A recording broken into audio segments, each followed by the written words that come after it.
Salve galera, tamo aí de volta para continuar falando daqueles povos da Antiguidade Oriental no vídeo anterior. Se você perdeu, deixo aqui no descritivo, tá bom?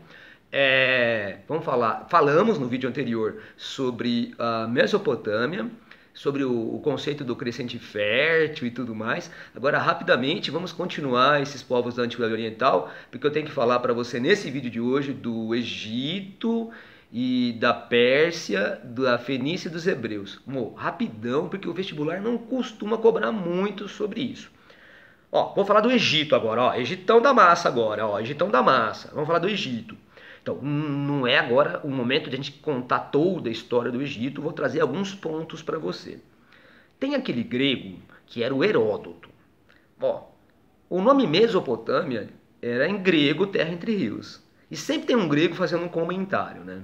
E é assim que a gente vai construindo a explicação sobre esses povos, né? Veja como a coisa é bem ocidentalizada. Então, os gregos comentando sobre o Egito. Aquele Heródoto, ele chegou e falou lá, Egito, o Egito é a dádiva do Nilo. Então, cai às vezes essa questão, né? O que é a dádiva do Nilo? O que seria isso, né? Dádiva é presente.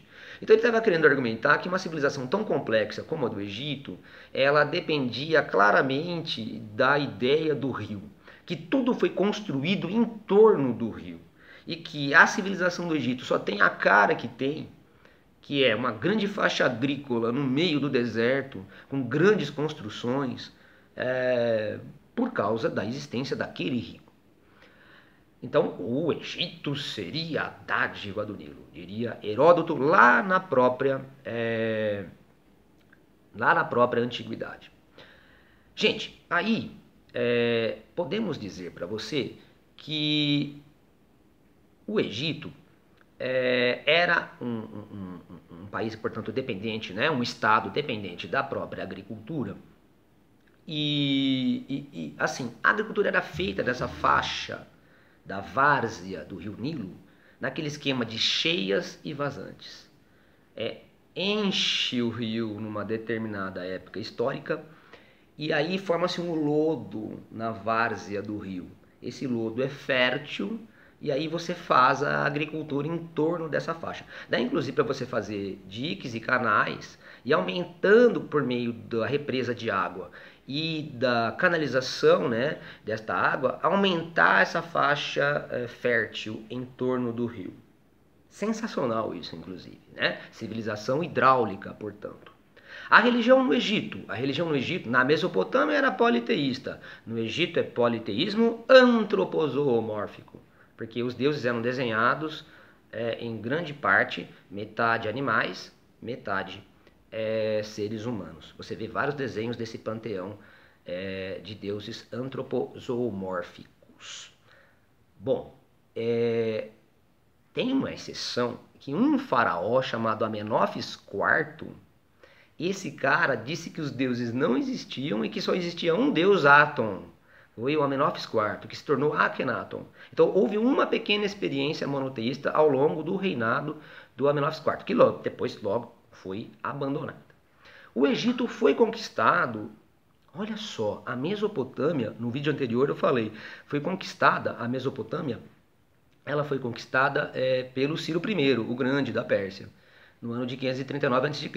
O Egito foi conquistado pelo filho do Ciro, Cambises da Pérsia, em 525 conquista o Egito. E olha que grande esse império da Pérsia. Olha lá, tem a Pérsia, e tem o Egito, e tem a Mesopotâmia. Isso tudo ao longo do século VI.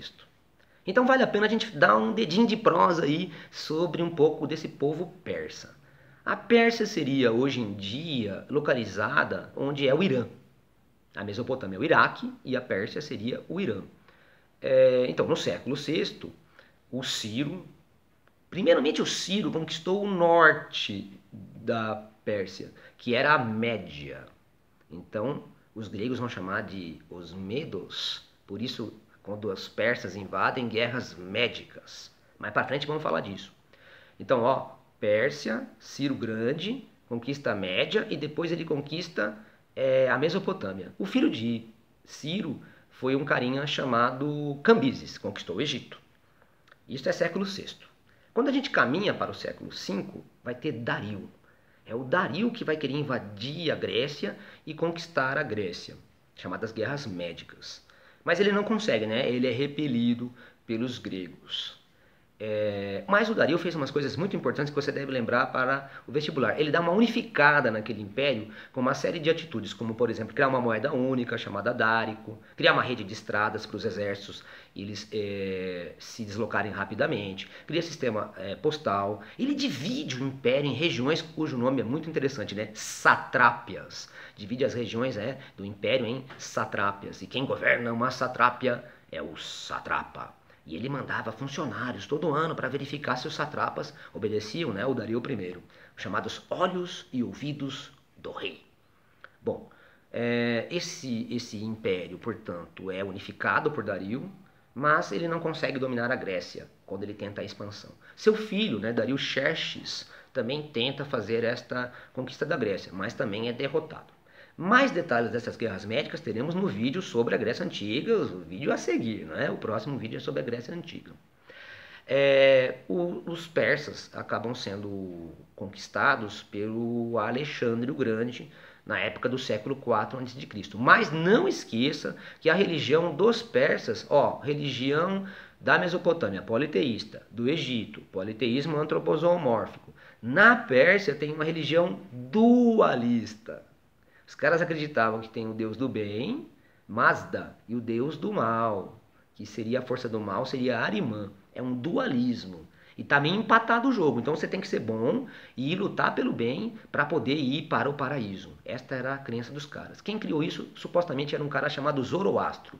Por isso foi chamado de zoroastrismo, né? Então a primeira religião dualista é a persa. Então você percebe que depois o mundo cristão vai recuperar algo que já existia entre os persas.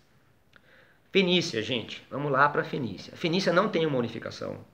É um conjunto de cidades-estado na Ásia Menor de cultura fenícia. Cidades como Tiro, Biblos, Sidom, politeístas. Cada cidade tem o seu deus. Mas o destaque principal para eles é o seguinte. Eles olham mais para o mar do que para dentro do continente.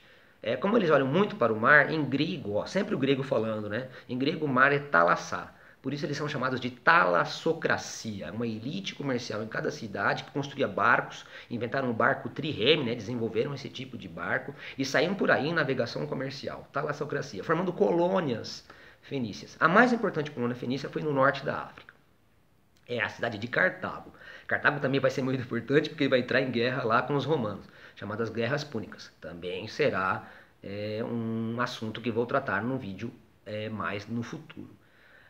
Então, o mais importante dos fenícios, sem dúvida nenhuma, foi que eles desenvolveram uma escrita fonética.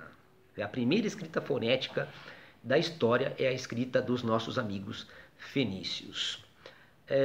Finalmente, vamos destacar os hebreus. E, gente, os hebreus têm toda aquela história do Antigo Testamento. 5 primeiros livros do Antigo Testamento, chamada Torá. E assim, o básico para o vestibular é você lembrar que era a grande primeira religião monoteísta bem organizada, né? E aí, a fonte de pesquisa para isso são os primeiros livros da Bíblia. Ó que interessante. Egípcio é religião politeísta antroposomórfica. Os mesopotâmicos, você tem esse politeísmo, igualmente os fenícios.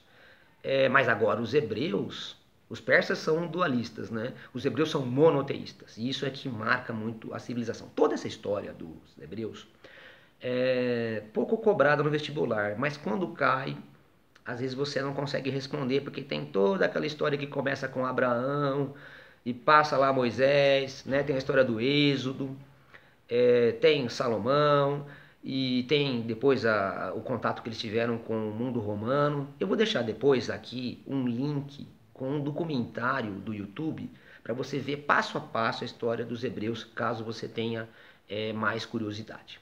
Beleza? Valeu por hoje, fechamos a Antiguidade Oriental e até o próximo vídeo que é Grécia Antiga. Valeu, tamo junto!